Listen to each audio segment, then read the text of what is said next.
Greenpeace Indonesia protes perusakan hutan di tanah Papua. Dengan menggunakan alat peraga pohon dan juga asap buatan sebagai representasi kerusakan hutan tanah Papua, Kamis 8 April siang kemarin, sejumlah aktivis dari Greenpeace Indonesia melakukan aksinya di halaman kantor Kementerian Lingkungan Hidup dan Kehutanan. Mereka memprotes akibat dari pembukaan hutan di tanah Papua. Tak lupa sebagai aspirasi aksi, mereka membawa sejumlah poster yang bertuliskan cabut izin perusahaan perusak hutan Papua dan selamatkan masyarakat adat Papua hingga tagar saya bersama hutan Papua digunakan sebagai sarana tuntutan kepada pemerintah guna mengambil tindakan atas kebijakan yang dijadikan hutan tanah Papua sebagai target deforestasi terencana. Sebelumnya, Greenpeace Internasional telah merilis laporan sistematis bertajuk Stop Baku Tipu, Sisi Gelap Perizinan di Tanah Papua. Laporan tersebut mengungkap indikasi dugaan pelanggaran dalam pemberian izin terhadap 25 perusahaan.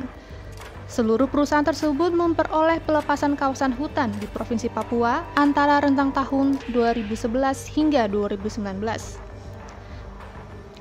Sebagai catatan, sebagian besar pelepasan tersebut untuk kepentingan pengembangan perkebunan kelapa sawit.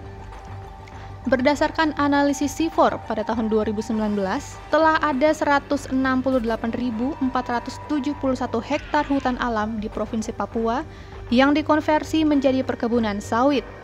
Jumlah ini akan terus bertambah seiring bertambahnya pelepasan kawasan hutan dan masifnya izin perkebunan.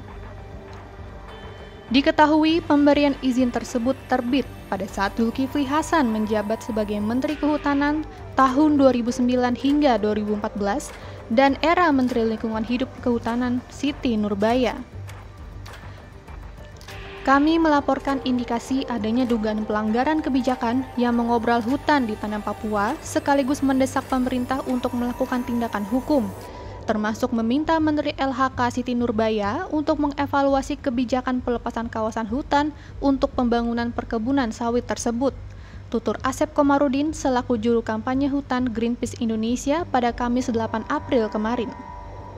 Terkait masalah deforestasi, KLHK berulang kali menyebut bahwa deforestasi di Papua dan Papua Barat berasal dari perizinan sebelum masa pemerintahan Joko Widodo.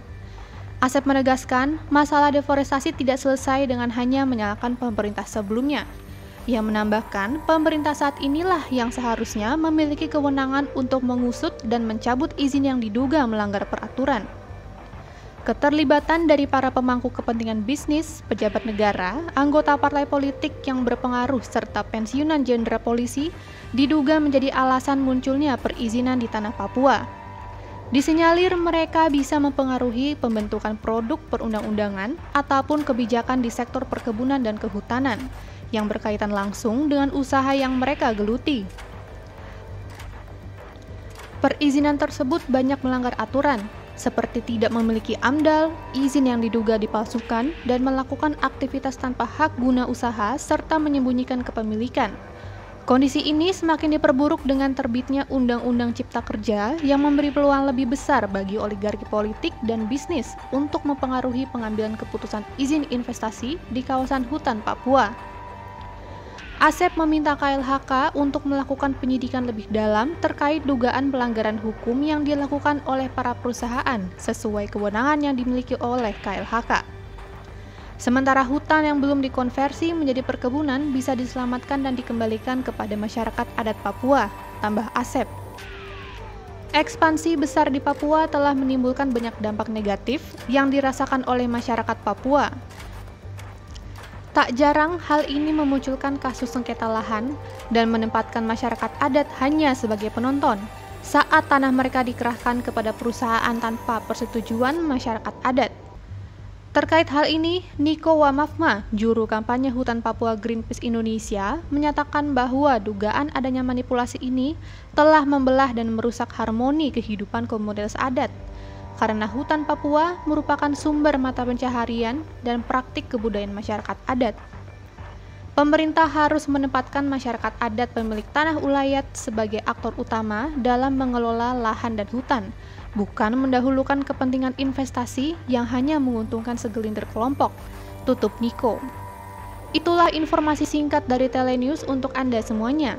Jangan lupa subscribe, like, dan share konten video dari Telenews, dan tunggu informasi menarik lainnya yang sudah disiapkan redaksi Telenews.